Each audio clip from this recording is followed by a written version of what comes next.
Welcome back into the Motor Index, folks. And well, if you had Bubba Wallace winning the Brickyard 400 on your bingo card, go cash your ticket because I certainly did not have this on my bingo card. But wow, what a race for Bubba Wallace! And huge congrats to him. Very deserved win, probably his most deserved win of his Cup Series career. I think that Kansas win was a very solid win. A lot of people say that Talladega first career Cup win was, obviously shortened by rain. I think it was a solid win because I know how rain affects NASCAR races and turns every lap into the last lap. So I hold the Talladega win into perfectly high regards. But as far as which Bubba win is his best, by far this one. By far this one. The circumstances alone, the fuel save, we're going to get all into it, but it was a fantastic execution there by Bubba Wallace. And I think this is what he deserves. He's ran good enough to earn a win like this, and has not gotten it when he deserved it. And, I would say the last few weeks, maybe the last 3 or 4 weeks, I have to really go back and look at the stats, have been improvement from Bubba and 23XI as a whole. But, like, here's how Bubba Wallace's season went. He wins what's the thing? The duels at Daytona. It was the first or second duel. He won the duel. Has a very great start to the year, especially in the points. Like, he is top 10 in the points. I think he was sitting like 7th or 8th in the points. And then he just goes on a run. 23XI as a whole, by the way, goes on a run of just awful races. Nowhere near race winning speed. I don't know what it was, just like in an instant they were nowhere near the front. But in recent weeks, the 23XI speed has come back, and going to the Brickyard was not. This is not the most shocking place for 23XI to be good.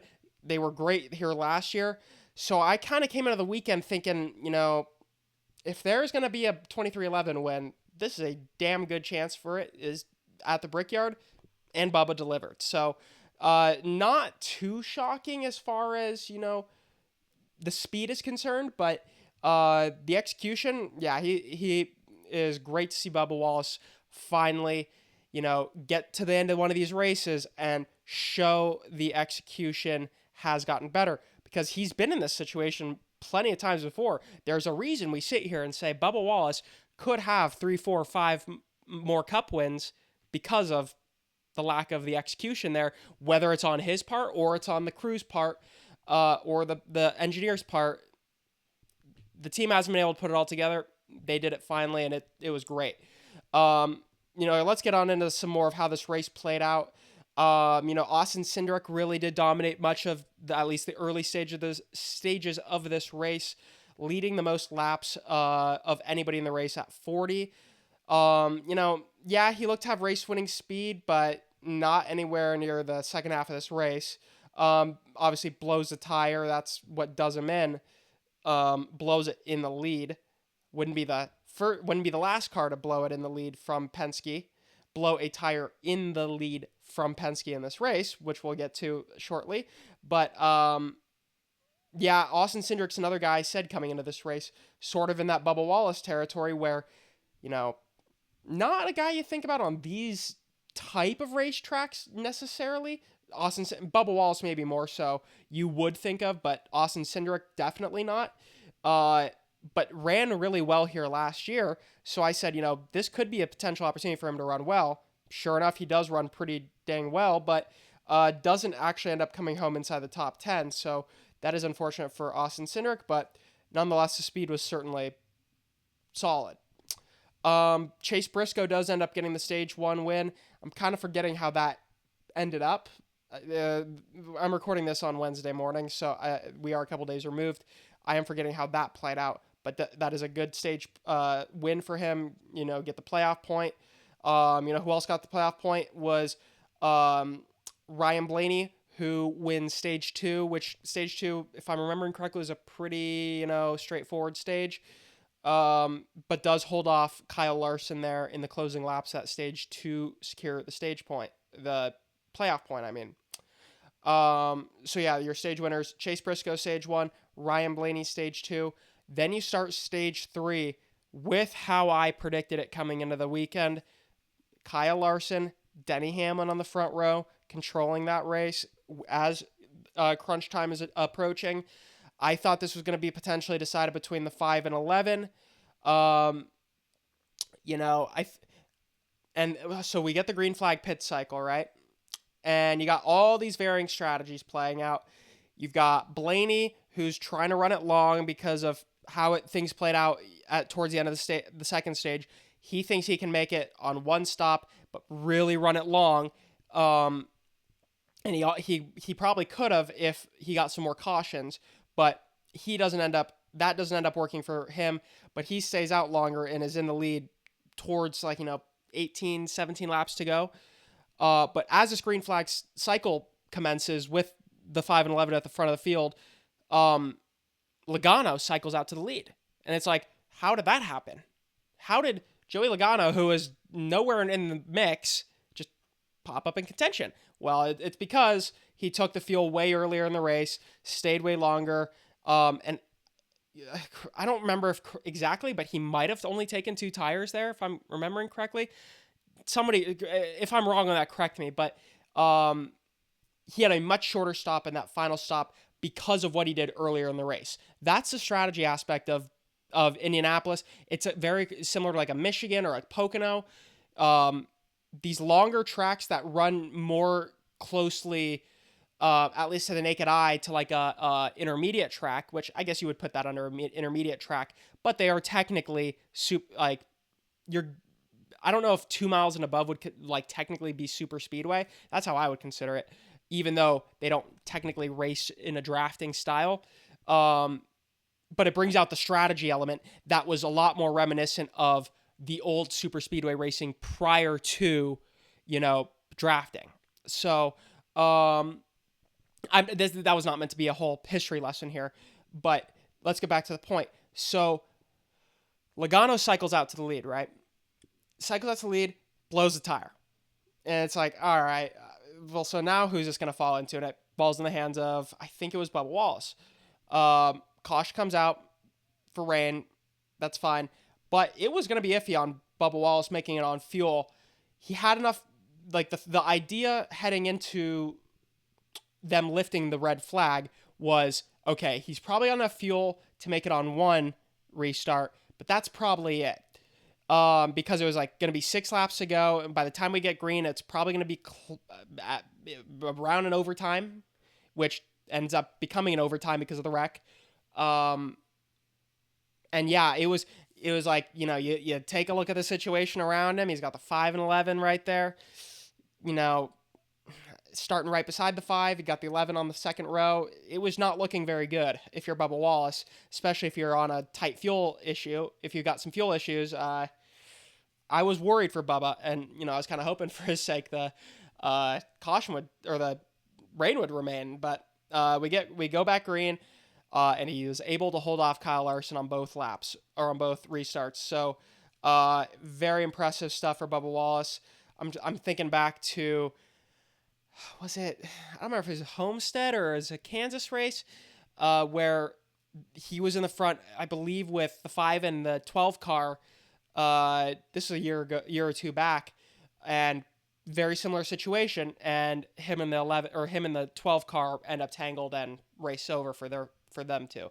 Something like that could have very easily happened here, but because of Bubba Wallace's progression as a race car driver, that's not something that's happening now. Obviously it can happen in the future. It happens to everybody. But, this proves to everybody that, Bubba is a legit championship contender. Maybe not as far as, winning the championship and getting the championship for this year. I mean, who knows? Crazy runs have happened, and he could certainly do that. But, I don't think 2311 walked into this year expecting either of their drivers. Yeah, they might say they're going to win the championship, but in reality, are you going to beat some of these other guys? It's a tall ask. But this is the ascension that you'd want to see if you're 2311 as you're building up to become that, perennial year in, year out championship contender. And a lot of people, and there are some people who are beginning to write Bubba out of this seat, and maybe Denny Hamlin. The thought process prior to Denny Hamlin's extension was perhaps Tyler Reddick might move to Joe Gibbs Racing, and maybe Hamlin comes in, or maybe because of the performance issues with Bubba Wallace, maybe Bubba Wallace is out. Then you bring Hamlin into the 23 car, and who knows where Bubba Wallace ends up? Maybe at a Legacy, maybe I don't know, Xfinity Series. But this proves Bubba is a dog in the Cup Series and is going to remain in the Cup Series. I knew this. A lot of you guys probably knew this, but the masses are starting to finally realize it. So let's get into the top 10 before we get on out of here. Kyle Larson comes home second. We know this. Denny Hamlin comes home third, like I already got into. Ryan Preece fourth. Ryan Preece is somebody who I look at this coming weekend at Iowa. I'm not going to pick him to win, but if things get crazy, don't be surprised if he's racing up there for the win this weekend. Same with Brad Keselowski. I also don't think he'll be up there necessarily, but the speed has been really, really good for the 6 team, and they've just been on top of it. I mean, I don't know. We'll see, but solid run at Indianapolis for Keselowski. There were some points where it looked like he might be a legit contender, but does come at home in the top 5, so great stuff for him. Todd Gilliland coming home 6th. Todd Gilliland, last year, there was a point where he had a very, very solid run. One of the hottest drivers in Cup last year at a point. But really, this year has been nowhere near the mix. Coming over to coming over to Front Row Racing, or Front Row Motorsports. I mean, the transition has not been very good. I will say that. And we got Super Speedway coming up in Daytona. That's gonna pretty much be his last shot to get in the playoffs. But even if he gets in the playoffs, I don't know. The speed has just not really been there. So we'll see. Ryan Blaney, big opportunity this coming week to win at Iowa. I thought if things had played out correctly at Indianapolis, I thought Ryan Blaney had the strategy to win, but he did not get the breaks he needed. So it's unfortunate, but does come home with a top 10 finish. And like I mentioned earlier, very valuable stage win in the second stage, getting that playoff point. So overall, you leave Indianapolis solid if you're Ryan Blaney, but certainly would have liked to, have some better breaks come to you at the end of that race and, maybe go on and win. So who knows, but yeah. Coming home 8th, Christopher Bell. The Bell team's actually, been one of the surprising downsides of the second half of this, in recent weeks in the Cup Series. I don't know what's happened to that team. They're either really fast or nowhere in sight. I never really saw Christopher Bell for much of this race. The only thing I saw Christopher Bell doing was, potentially right hooking, was it Zane Smith, and not getting any repercussions for it. I'm not accusing anybody. I'm just saying the video was iffy. He's not going to get suspended for that. But, I just question what's going on with that team. Though, if you'd rather have your slump be now than in the playoffs, obviously. And if anybody beyond Joey Logano has proved that he can show up in the playoffs, it's Christopher Bell. So, yeah, I'm not too worried about them. Alex Bowman, 9th. Yeah, I mean, Alex Bowman been really solid recently. But with the new winner, and I don't know how the new winner affected Alex Bowman specifically with Bubba winning, but he is, really lurking around that cut line. He's somebody you really got to watch these coming weeks as far as the points go. But I do think that a win is certainly on the table. I keep saying it. I say it over and over again every week. I think Bowman has got what it takes to win this year. In the next few weeks, we're going to see if that can come to fruition and if he'll get in the playoffs. I don't know yet. We're going to see. And then coming home 10th is Carson Hocevar. Great run for him. Was in the top 10 for much of the day. Still kind of waiting to see him really put together race-winning speed. But they're overperforming in that car. We know it. We know Carson's getting everything and then some out of the car. So it's not really, there's only so much I can ask of Carson. But I mean, what can I say? Finishing in the top 10, not much more I can ask for that team. So, I think that's all we got for y'all today. So I found the race at Indianapolis very exciting. Some people didn't. Obviously it's not going to be the most competitive side by side racing throughout the race at Indianapolis. That's just the nature of the racetrack. But the strategy, I found it to be extremely compelling. Extremely compelling. And oh, by the way, I didn't even mention this. Qualifying was electric. Qualifying was wild at this racetrack. I mean, it was on the ragged edge. Multiple people hitting the wall off of turn 2, and most notably Denny Hamlin on the final lap of qualifying, looking as though he's gonna win the pole. He's just got to get through turn 2 because it's looking that's gonna be his last big challenge if he's gonna win the pole. Hard into the wall, hard into the inside wall.